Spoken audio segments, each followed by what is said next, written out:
Operation devil hunt. Devil hunt আরো আগেই করা প্রয়োজন ছিল। দুষ্কৃতকারীরা দেশকে সবসময়ই অশান্তিতে রাখতে চায়।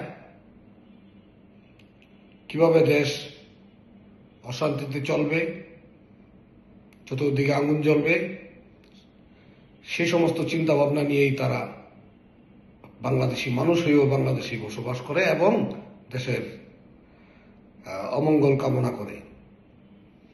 তাই তারা যেখানে সেখানে যাকে তাকে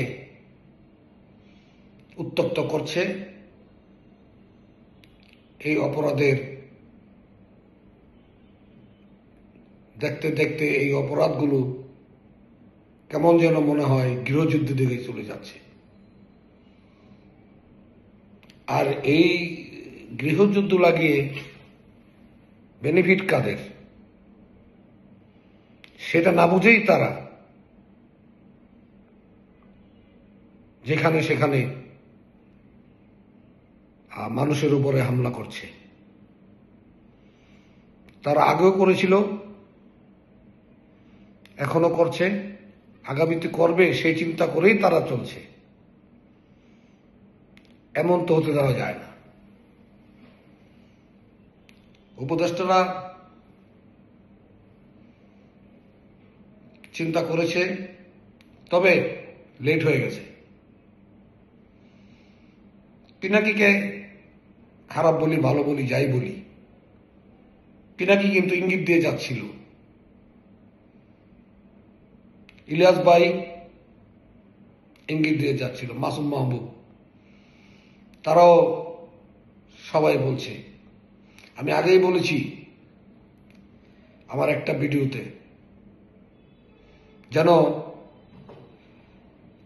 তারা এই দুষ্কৃতকারীদের অতি সত্বর আইনের আওতায় আনে এবং আইন অনুযায়ী তাদের শাস্তি দেয়।